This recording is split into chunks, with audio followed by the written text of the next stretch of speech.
Hey everybody, it's Mrs. Mancuso Merm here with you. We are here to do part 3 of our physical behavior of matter unit. So we're going to go through some slides together and we're going to compare the number of particles. That's something new. We've been comparing volume, temperature, and pressure, and now we're going to look at the number of particles in addition to those factors. So hopefully this is a little bit of new and a little bit of review. All right, so here's my 2 containers. So if I look at the number of gas particles, 1, 2, 3, 4, 5, 6, 7, 8, 9. 1, 2, 3, 4, 5, 6, 7, 8, 9. Okay, this is the same in the 2. Volume. All right, this amount of space and this amount of space, this is also the same. But the temperature is increased in the second one. I've got some heat on there. So I look at my little pressure gauge here and it's at 2 with the first one, but when I heat it up, it goes up to 4. So if I think about it, look at these little arrows. Those arrows represent movement, and what's going to happen is collisions. So as you increase the temperature, there's going to be more collisions, and collisions always gives us more pressure. All right, so no big surprises there, but we kept our number of gas particles the same too in those containers. All right, now we look at this one, and I can count up my molecules again. 1, 2, 3, 4, 5, 6, 7, 8, 9. 1, 2, 3, 4, 5, 6, 7, 8, 9. So it's the same in this one. Oh, but my volume has definitely gone down. The temperature is staying the same. It's not showing any difference in temperature here. And my pressure gauge is at 2 here and at 4 here. So let's think about that. This is like my example when I took the size of the Ranger gym and I cut it in half. You're way more likely to collide here. So as the volume goes down, the pressure goes up because collisions are more likely.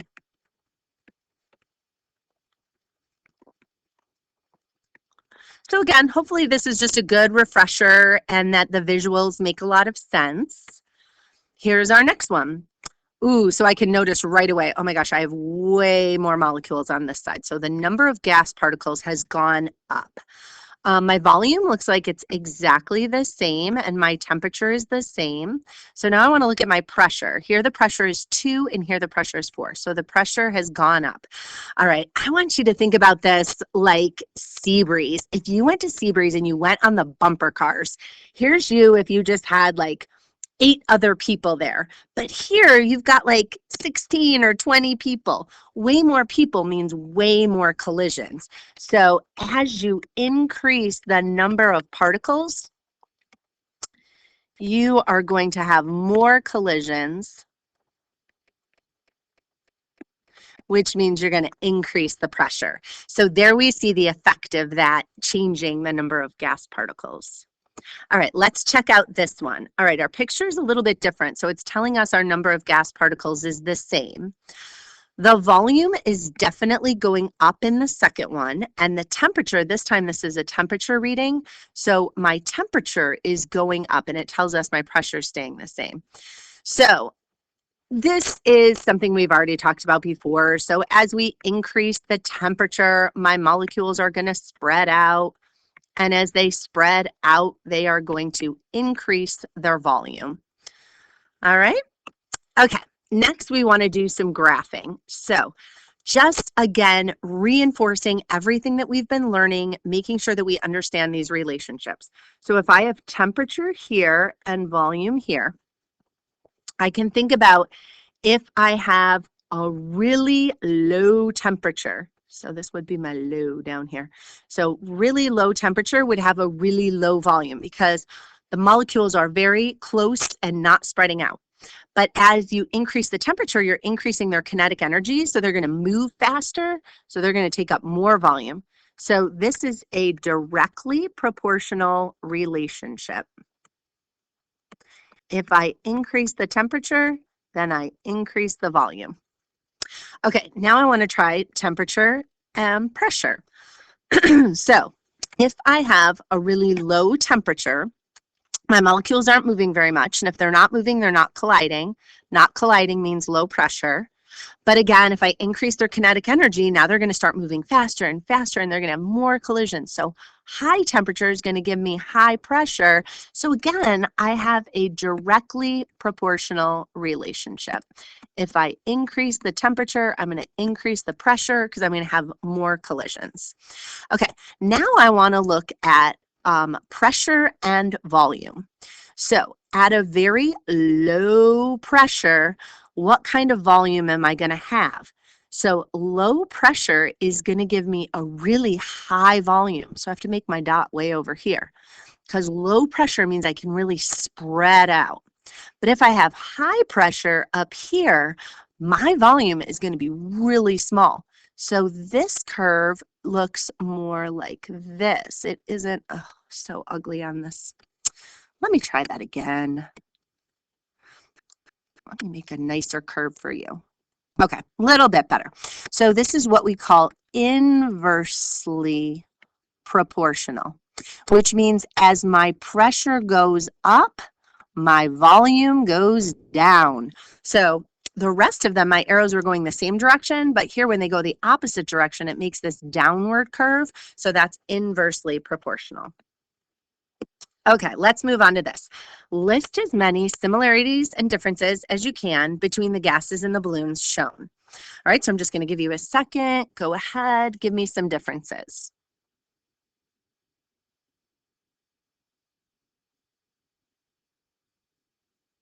Okay, similarities. These all look to be the same size. 1, 2, 3, 4, 5, 6, 7, 8, 9. 1, 2, 3, 4, 5, 6, 7, 8, 9. 1, 2, 3, 4, 5, 6, 7, 8, 9. Okay, they all have 9 molecules. Okay, but the 9 molecules are different. This one is monoatomic. This is diatomic. So this is an element and this is an element, but this is a compound. And this compound has 1, 2, 3, 4 atoms. So that's quite a bit of similarities and differences. We're good with that. Okay, so we have these 3 gases in the balloons. And so there is a ideal gas law. And so that ideal gas law tells me that there are the same number of gas particles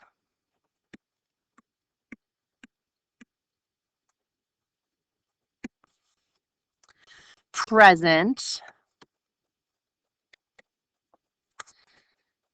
in all containers that are the same volume at the same conditions. So that means if I have these and they are all like, let's say this is 5 liters, 5 liters, 5 liters, and let's say they're all at standard temperature and pressure. That means I have the same number of gas particles in them. It does not matter the type of gas. No matter the type, of gas.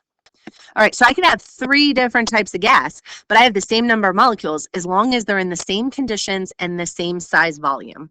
So let's look at an example here. We're going to compare the number of moles, the mass, and the atoms per molecule of different gases. So here I have helium, fluorine, and argon. Temperature, pressure, and volume. These are the same for all 3 of these.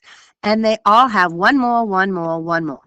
But the mass is definitely different. So I got to grab my reference tables here to figure out the mass. So I go to my periodic table, and I'm going to go look up helium. Helium's mass for 1 mole is 4 grams. And then fluorine, F2. So 19 and 19 is going to be 38. I should really put 0.0, 0.0, and then argon is 39.9. So they do not have to have the same mass, but they do have the same number of molecules. Now, atoms per molecule. Helium would look like individual dots, so it has 1 atom per molecule of helium. F2 is going to look, so it would look like this. F2 is going to look like this, so there's 2 atoms for every molecule, and argon is another monoatomic, so it just has 1. All right, so hopefully that made sense. Let's try it again with some more types of gases. So the temperature, the pressure, and the volume for all of these is the same. The number of molecules for all of these is the same. It's 1 mole. And my mass per mole. Okay, so now I got to look up an N and 3 H's. So N is 14.0. 3 H's is 3 each. Or sorry, 3 total, 1 each. So that's 17 grams for that. And the number of atoms, I had 1 N and I had 3 H's, so that's 4 atoms in every molecule of ammonia. NH3 is ammonia. All right, neon, Ne. All right, I'm going to go look it up. The mass is 20.2. And there's just 1 atom per neon. All right, carbon dioxide. Well, first of all, there's 3 atoms in that molecule. A carbon weighs 12 and oxygen weighs 16. So together, oops, gotta scroll down here a little bit. Together, 6 and 6, 12, 14, 44. So this one is going to be the heaviest of all of them, but the same number of particles are in here, and in here, because they're all occupying the same volume and they are all under the same pressure, temperature conditions. Okay, air. So air is this mixture of many gases. So if you think about all the gases that are in the air in the room that you're breathing right now, you are definitely breathing in a lot of nitrogen gas. Ooh, as a refresher, remember nitrogen, triple bond here, 2 more dots on the top because 1, 2, 3, 4, 5, 6, 7, 8 shared electrons, or 6 shared electrons, 8 total electrons. You got oxygen gas in there. You've got carbon dioxide in the air. There's a lot of different gases in the air, but by far the most abundant is nitrogen, makes up 78%. 21% is oxygen, maybe even a little less, depending on the room and the conditions. Together, those gases are constantly colliding. Those collisions are not really losing any energy or changing at all, but the pressure of all the gases total makes up the overall atmospheric pressure.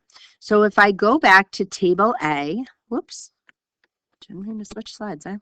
All right, if I go back to my table A told me my standard temperature and pressure.